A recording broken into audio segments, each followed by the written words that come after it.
Hello everybody, good morning, good afternoon, good evening to you, wherever you're watching. Some may be watching on the other side of the planet.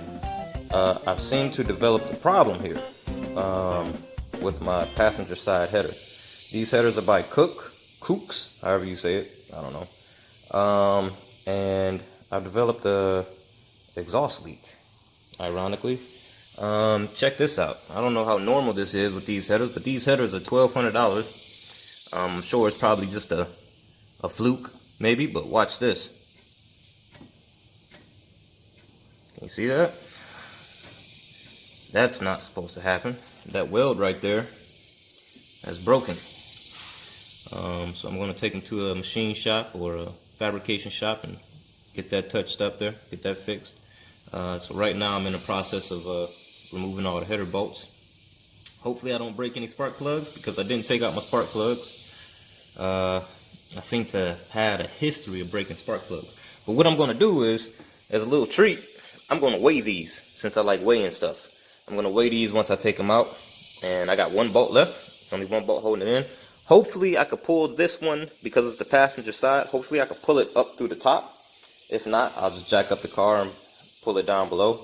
If it was that one, on these cars, you would have to like disconnect the steering rack, and yeah, it's just a mess. So thankfully, the silver lining is that it happened on this side, so shouldn't be too bad. Okay, okay. So I know I said this was going to be pretty simple, but I'm doing this for the first time. Never did this before. Never had to do this before. All right, so what I found that I needed to do is you gotta find a sweet spot to like, you know, like kind of finagle your way on down through there. Now the header's ready to come out.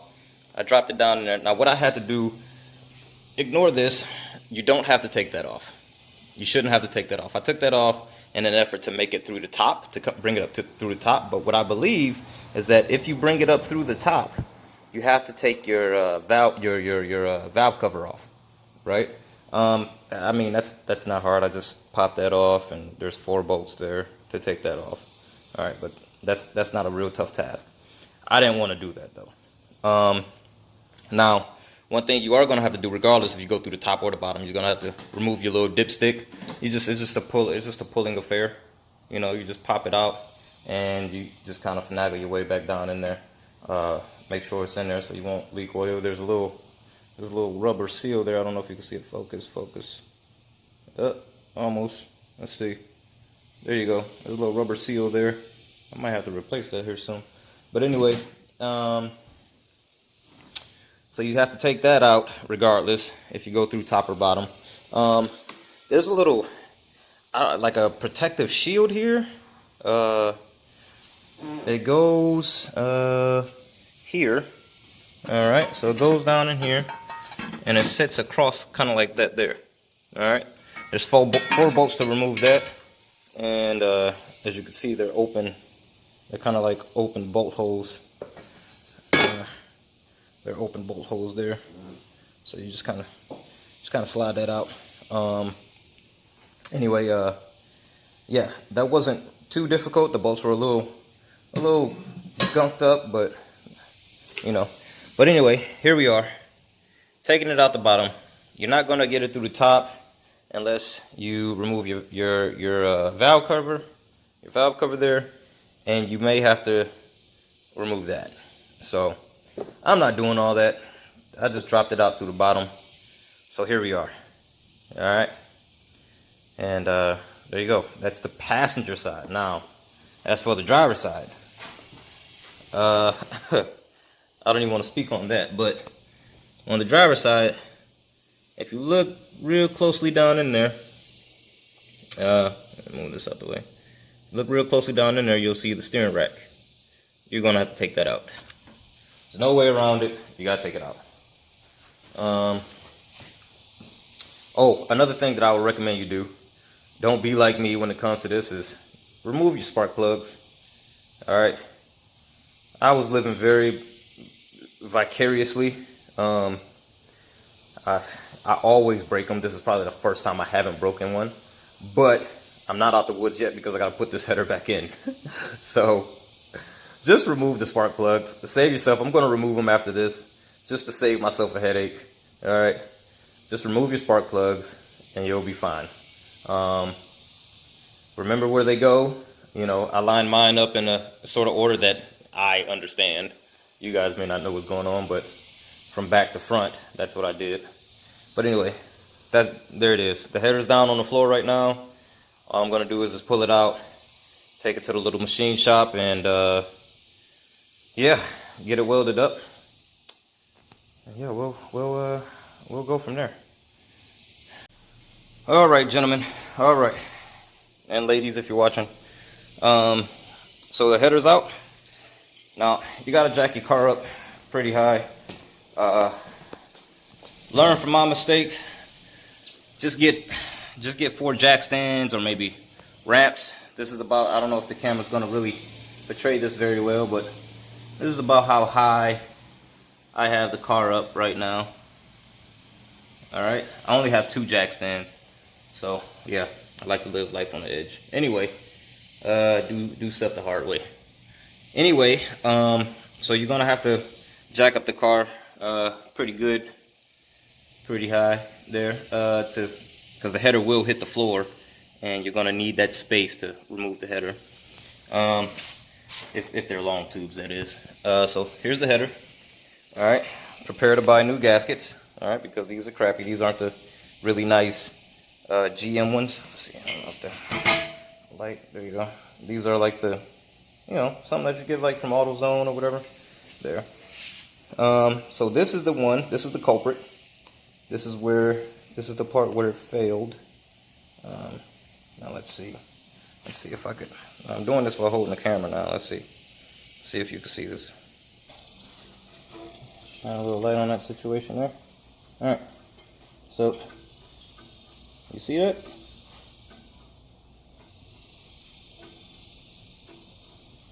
It's pretty loose. All right, that weld is broken.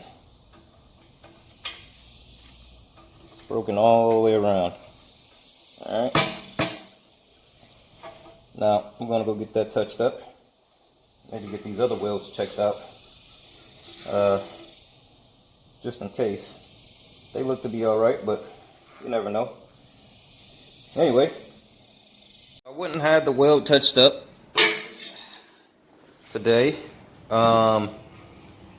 and there's a little pinhole. You can see light through there. See my finger cover it? There you go. There's a little pinhole there that we missed. It's not because it's not on the weld shop that was there when I took it there. I guess they just didn't catch that part. So it's the end of the day now, and everywhere's closing down. So I'm just gonna take it in first thing tomorrow morning, and yeah, get that touched up, because I just don't want any more exhaust leaks coming from this thing.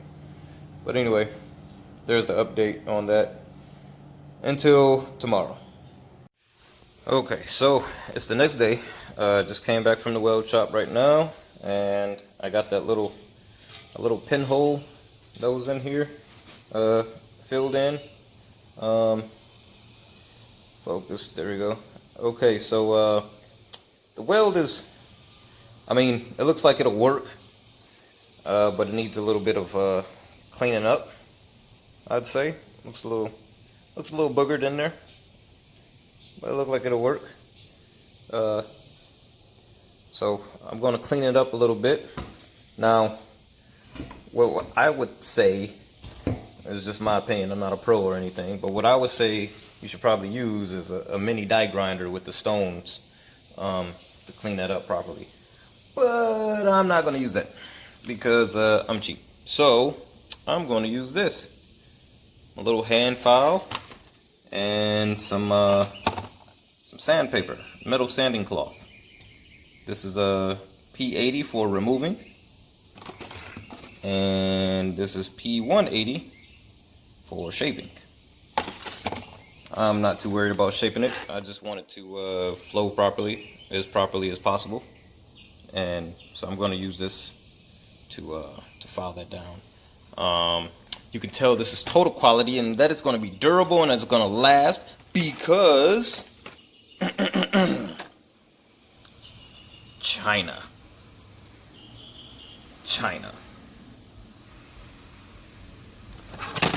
Yeah, so anyway, I'm gonna be using that today. We're gonna see how this turns out for me. Hopefully I don't end up back in the weld shop.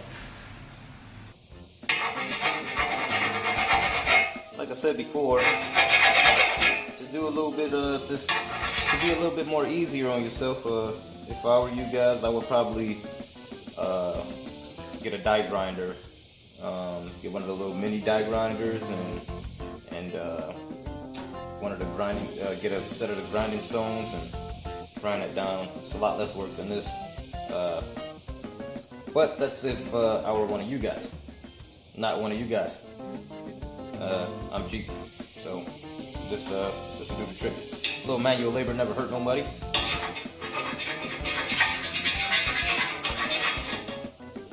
Or maybe it did. But it won't hurt here, hopefully.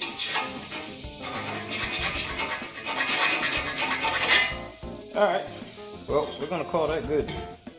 There we go.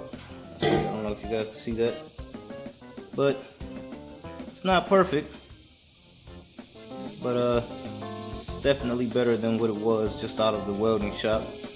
So I'll use that. That's fine.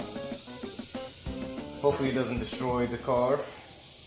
Probably just my luck. I'll install it and then the wheels fall off or something. So before we put these headers inside the car,